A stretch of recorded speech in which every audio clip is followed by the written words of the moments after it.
Welcome back to the First Trade. Negotiators in Washington are getting a little more time to work out a stimulus deal ahead of the election. House Speaker Nancy Pelosi is signaling progress and let a deadline slip, even though there's no deal yet. Let's bring in Bill Lee, chief economist at the Milken Institute. Bill, good to see you this morning. How, in your estimation, how desperately is stimulus needed right now?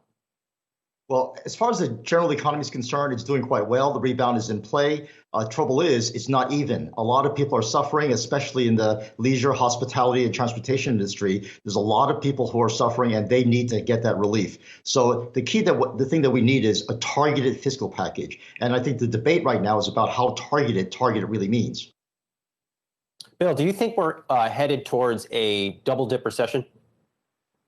That's very unlikely because I think the damage to the economy has been to specific sectors, and I think the vibrancy of our economy is sufficient to allow businesses to change their business models so that if we go to more remote kind of transactions, it seems like a lot of businesses are ready to do that. Some of the sectors, like the restaurants and the people-to-people facing sectors, those are the businesses that are having a hard time and they need the relief. But a double-dip economy is very unlikely because a lot of the production and a lot of the services are already gearing themselves for a post-COVID environment.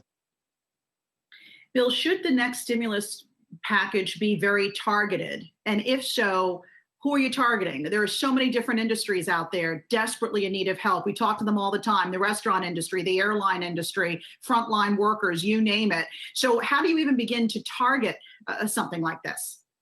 Yeah, there's a set of criteria that most economists think about. In fact, Mohamed El-Erian, who's a frequent guest on your show and was at the Milken Global Conference just last week, and you can find that session on the Milken Conference that I moderated.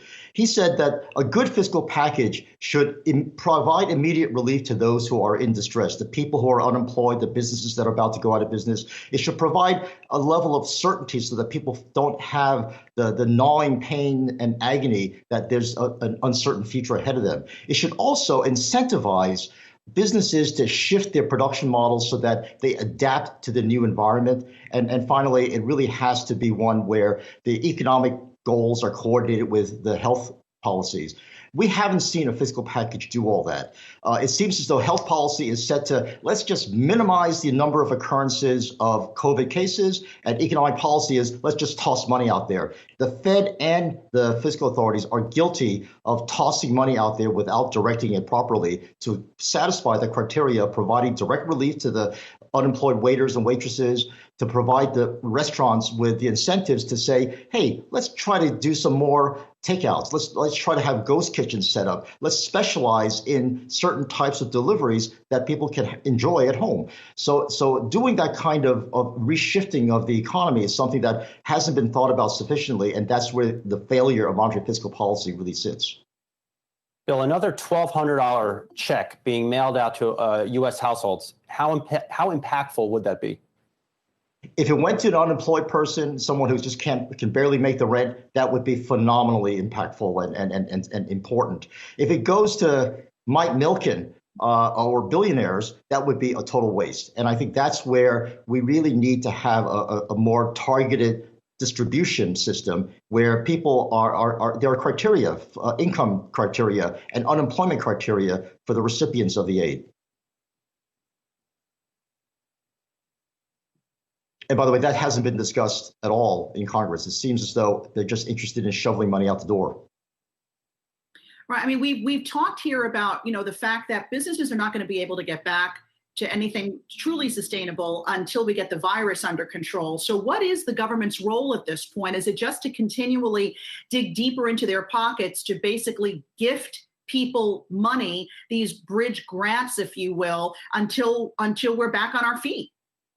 No, in fact, that's exactly the wrong way to go. As I said, the design of the distribution network has to be where the Fed, instead of tossing liquidity out to the banking system and hoping the banks give it to the right people, should incentivize. We have a lot of specialists out in the industry where private equity investors and venture capitalists, the SPACs that are growing all over the place, they're all looking for businesses that are going to be viable in the post-COVID economy or to convert successful businesses into businesses that will be successful. And it takes equity share to do that. You can't just lend somebody money and say, make sure you give me that money back and don't do anything that you haven't done before.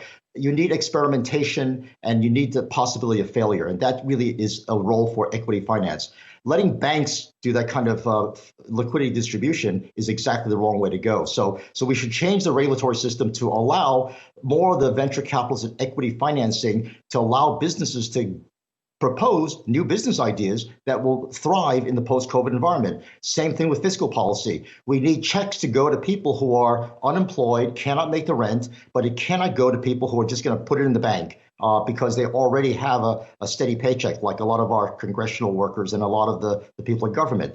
They get paid whether they're working at home or they're working in the office. Those people should get either a much reduced distribution of checks or no distribution at all. Bill, should senators, Republican senators concerned about the deficit, should they just shut up? Because just listening to you, it makes it sound like we need stimulus and that's more important. Well, we need the right distribution of stimulus. And now let's talk about the size. This is exactly the wrong time to worry about the size of the deficit, whether and the amount of debt that the government is issuing, whether the debt becomes 100% of GDP or 150% of GDP.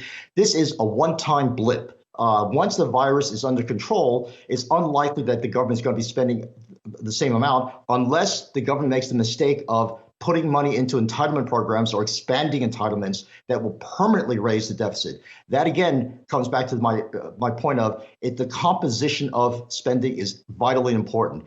The relief that we need is supposed to be temporary relief because disaster is a temporary disaster. We cannot wind up funding programs that will last forever. That is what the Republicans are most afraid of. And we need assurances in order to pass the package that we will not be funding more entitlements or expanding the entitlement universe. All right, let's leave it there. Bill Lee, Chief Economist at the Milken Institute. Good to see you. Thanks for having me.